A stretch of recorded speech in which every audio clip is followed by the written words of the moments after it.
Hello friends, Jutika Mixwriter মই জুতিকাই আপোনালোক সকলোকে স্বাগতম জনাইছো আশা কৰিছো আপোনালোক ভালে আছে friends সাউতাছতে পূজা পালেহি নহয়নে মই পূজাৰ বাবে কৰা খিয়ালি ফুলৰ কাপোৰজোৰ আপোনালোকে খুব মৰম দিব বুলি ভাবিছিলো কিন্তু মই ভবাৰ ধৰণে আপোনালোকে ভাল পোৱা নাই সাগে আৰু পিছতো কেবাজোৰ কাপোৰৰ ভিডিও দিছো কিন্তু আপোনালোকে আগৰ দৰে মৰম দিয়া নাই নাজানো বাৰু কিয় হৈছে তেনেকুৱা বাৰু যিয়ে নহওক মোৰ কামসমূহটো মই কৰিয়ে থাকিম আজিও তেনে এটি ভিডিও লৈ আহিছো আপোনালোকে ভাল পোৱা লেছৰ কাপোৰ এযোৰ লৈ আহিছো আৰু এই লেছৰ কাপোৰযোৰ কেনেকৈ কৰিলো সহজ পদ্ধতিৰে কম সময়তে কৰিছো গছৰ পাত আৰু কেটেমান লেছ দি ফেব্ৰিক পেইন্টিংৰ সহায়ত কেনেকৈ কৰিছো চাংগৈ আহক ফ্ৰেন্ডছ তাৰ আগতে চাওক কাপোৰযোৰ মই আপোনালোকক এনেকৈ সাইডে সাইডে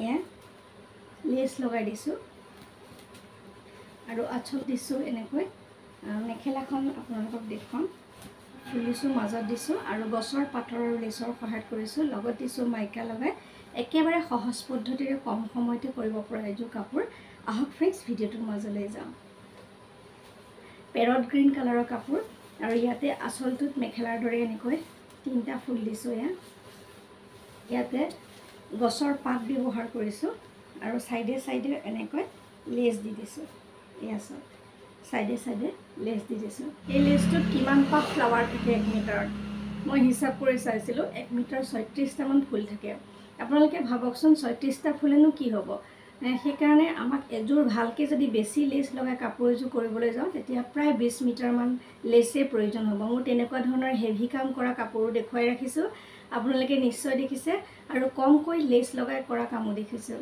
আৰু বহু দিনৰ আগতে যোৱা বছৰ এটা ভিডিও মই ৰিবন সিলাই কৰি দেখুৱাইছিলো ৰিবনৰ লগত লেছ লগাই দেখুৱাইছিলো আৰু তেতিয়া পাই লেছৰ সমাদৰটো বাঢ়ি আহিছে আৰু আজিকালিটো বহুতে জানে লেছৰ কাম কৰিবলৈ কৰিয়ে থাকে আৰু মই যিমানে ফেব্ৰিক পেইন্টিং নকৰো লেছৰ কামবিলাকে আপোনালোকে মৰম দিছে বাৰু যি নহওক লেছৰ কামবিলাক আপোনালোকলৈ লৈ আহি থাকিম নতুন নতুন ইউনিক ডিজাইনসমূহ লৈ আহি থাকিম আপোনালোকে ভিডিওসমূহ চাই মৰম দিব বুলি আশা কৰিছো আহক ফ্ৰেন্ডছ ভিডিওটোৰ মাজলৈ যাওঁ লেছৰ কাপোৰ এয়া হৈছে কটন কাপোৰ আৰু এয়া লৈছো গছৰ কেইটামান পাত এই পাতকিটাত মই পাতকিটাৰ সহায়তে কাপোৰযোৰ কৰিম কেনেকৈ কৰিম চাই থাকক ফ্ৰেন্ডছ এটা গছৰ পাত লৈছো আৰু দেখিছে আপোনালোকে ইয়াতে ৰং অলপ বাকি লৈছো হোৱাইট কালাৰ লৈছো এক্ৰিলিকৰ কেমেলৰ ৰং লৈছো মই আৰু ইয়াতে বাকি লৈছো আপোনালোকে দেখিছে পাতত লিটো আগতে বিভিন্ন ধৰণৰ কাপোৰ দেখুৱাই আছো ইয়াতে বগা আৰু এয়া মটিয়া ৰংটো মই বাকি ললো আৰু এখন ডাট মানে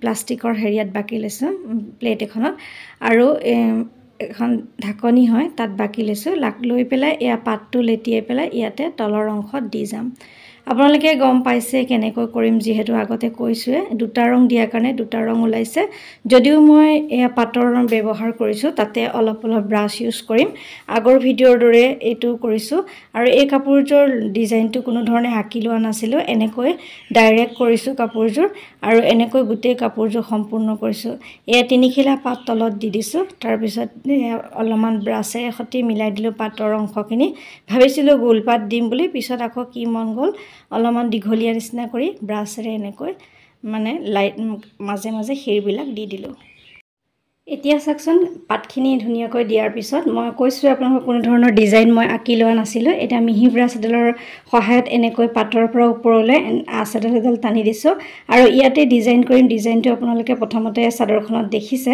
মই দেখুৱাইছো আৰু এই সাধাৰণ সহজ ডিজাইনটোৰে এই কাপোৰযোৰ কৰিলো একেবাৰে কম সময়তে কোনো ধৰণৰ ডিজাইন নকাকৈ মই কাপোৰযোৰ কৰিলো এয়া দেখিছে মাজত আৰু এটা পাতত এয়া ৰঙা আৰু বগা একে ধৰণৰে লগাই দিলো লগাই দিয়াৰ পিছত এটো এটা আহিছে অকনমান যদি লগা নাই আপোনালোকে ব্ৰাছে ধুনিয়াকৈ মিলাই দিব ছবি আঁকিব নোৱাৰা মানুহেও এই ধৰণে ধুনিয়াকৈ ড্ৰয়িং কৰিব পাৰিব আৰু এনেকৈ সেকশন কাপোৰজত কমপ্লিট কৰিলো তাৰ পিছত লোমেডাল ৰবৰ আৰু পাতৰ অংশখিনি এনেকৈ আৰু দি দিম ঠাৰি হিৰাসমূহ দি লৈছো মিহি ব্ৰাছ এডালৰ সহায়ত আৰু একেডাল ব্ৰাছেৰে অকন এনেকৈ আক মাৰি দিছো আপোনালোকে ব্ৰাছেৰেও বা সৰু সৰু গছৰ পাত ছিঙি আনিও আপোনালোকে এনেকৈ ডিজাইন কৰিব পাৰে যেহেতু মোৰ ৰবৰ টুকুৰা কাটি থোৱাই আছে পাত কৰিবৰ কাৰণে সেইকাৰণে যিখিনি হিৰা দিছো সেই হিৰাখিনি সাইডে সাইডে মই এতিয়া তেনেকৈ ৰবৰৰ টুকুৰাডালেৰে পাতখিনি দি যাম আৰু এনেকৈ ৰবৰৰ টুকুৰাৰে পাতখিনি দিয়াৰ পিছত আমাৰ ডিজাইনটো সম্পূৰ্ণ হৈছে আপোনালোকে দেখিছে। তাৰপিছত ইয়াতে ব্যৱহাৰ কৰিম লেছ, খুব কম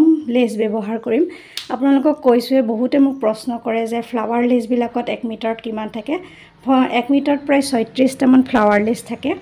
আৰু ফ্লাৱাৰখিনি কাটি দিয়াৰ পিছত আমি 36টা লেছ পাওঁ। আৰু কম লেছত মানে 2-3 মিটাৰ লেছত কৰিব পৰাকৈ কেনেকৈ এটা সহজ ডিজাইন কৰিব পাৰি, আচলতে তাকে লৈ মই আহিছোঁ আপোনালোকৰ ওচৰলৈ।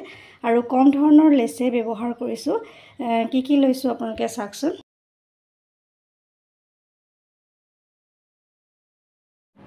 ফ্ৰেণ্ডছ, ইয়াৰ ৰঙা, ক'লা, এনেকৈ গুলপীয়া, তাৰপিছত নীলা, বগা এনেকৈ কেইটা লেছ লৈছোঁ, এটা লৈছোঁ। আৰু ইয়াত ব্যৱহাৰ কৰিছোঁ মাইকা আঠাটোৰ সহায়ত লৈছোঁ। আৰু চাইডে এনেকৈ এটা ডিজাইন দি, মানে ব্ৰাছৰ সহায়ত এনেকৈ কাৰ্ভ চিন এটা দি পেলাই, তাৰপিছত মই ইয়াতে ৰবৰৰ টুকুৰা কাটি লোৱা আছে। যিহেতু পাতেদিও কৰিব পাৰে, পাতেদিও আপোনালোকক দেখুৱাইছোঁ। আৰু এনেধৰণে দুইফালে আঁকি পেলাই এয়া চাওক ডিজাইন দি দিলোঁ। প্ৰথমতে লেছ লগাই দিছিলোঁ, তাৰপিছত লেছ লগাই দিছিলোঁ যদিও ভাল লগা নাছিলে, সেইকাৰণে মই আকৌ ৰবৰেৰে ধুনীয়াকৈ ডিজাইন কৰি দিলোঁ।